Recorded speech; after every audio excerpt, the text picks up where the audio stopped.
बिस्मिल्लाहिर्रहमानिर्रहीम। अस्सलाम वालेकुम बहन भाइयों, बेटे बेटियों, वेलकम टू माई चैनल। आज की वीडियो का अनुमान है कि साहिब निसाब ज़कात के पैसों से अपना इलाज करवा सकता है। यानी कि बंदा साहिब निसाब है तो ज़कात नहीं ले सकता, क्योंकि ज़कात के पैसों से कैसे इलाज करवा सकता है, वो भी एक तरीका है, मैं आपको बताता हूँ, और बड़ा फेयर तरीका, साफ तरीका है। ज़रा गौर से सुनिएगा कि अगर आप मुस्तहिक ढूंढने जाएंगे तो मिल जाएंगे। घर के अंदर 5 फराद हैं, मसलन सारे के सारे बालग हैं। 2 ऐसे फराद हैं जिनके पास कुछ भी नहीं है, यानी सारे बालग हैं, मगर उसमें 2 ऐसे हैं जिन का पास कुछ नहीं है, साहिब निसाब नहीं है। वो मुस्तहिक ज़कात हो सकते हैं, यानी वो ज़कात के मुस्तहिक हैं, वो ले सकते हैं ज़कात। 3 फराद ऐसे हैं जो मुस्तहिक ज़कात नहीं है, यानी 3 ऐसे हैं जो ज़कात नहीं ले सकते, और 2 ऐसे हैं जो ज़कात ले सकते हैं।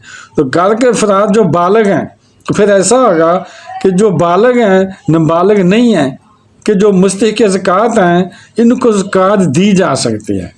बाज़ औक़ात ऐसी हालत होती है कि एक आदमी जो मरीज़ होता है, इसका ऑपरेशन होना होता है। फ़र्ज़ करें किसी का बाप बीमार है, उसका ऑपरेशन होना है, उसे बहुत ज़्यादा पैसे चाहिए, लेकिन इसके पास 2 लाख रुपए मौजूद हैं और डॉक्टर मांग रहा है 8-10 लाख रुपए। तो इसे 8-10 लाख और चाहिए, 8-9 लाख या 7 लाख और चाहिए। तो इसके पास तो सिर्फ 2 लाख हैं, जो निसाब पर पूरा उतरते हैं, तो ज़कात कैसे लेगा? वो निसाब पर भी पूरा उतरता है जो पेशेंट है, तो कैसे फिर इलाज कराएगा? उसका तरीका ये है कि अब इसका बेटा भी जो है बालग है, यानी इसके बेटे जो कई तो साहिब निसाब हैं, जो साहिब निसाब नहीं है, इसके पास जेब खर्च के अलावा कुछ भी नहीं है बेटे के पास, इसको आप ज़कात दे सकते हैं, यानी किसी से ज़कात ले सकता है। ज़कात देने के अंदर और ज़कात लेने के अंदर पूरे घर का हिसाब नहीं होता।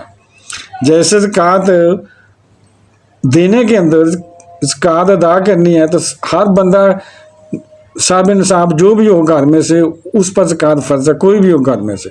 ये नहीं कि सारा माल इकट्ठा करके एक पर, सब के ऊपर ज़कात है जिसके वजह से साहिब निसाब हो।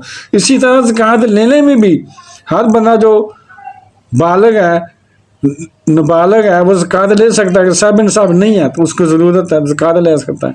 इसी तरह अब जिस बेटे ने ज़कात ली, अब जिस बेटे जो मुस्तहिक है ज़कात का, उसने ज़कात ले ली, वो अपने बाप का पैसों से इलाज करवाने में मदद कर सकता है।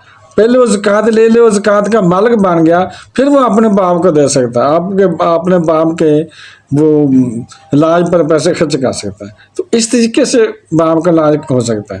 तो बहन भाइयों, बेटे और बेटियों, अगर आपको ये वीडियो अच्छी लगी है तो इसे सदका जायज़ समझ कर आगे शेयर कर दें, और अगर अभी तक आपने मेरे चैनल को सब्सक्राइब नहीं किया तो लाजमी कर लें, और बेल को दबाकर आल पर क्लिक कर दें, ताकि मेरी आने वाली अच्छी से अच्छी वीडियोज़ आपको मिलती रहें। चलो मिलते हैं नेक्स्ट वीडियो में। अस्सलाम वालेकुम, खुदा हाफ़िज़।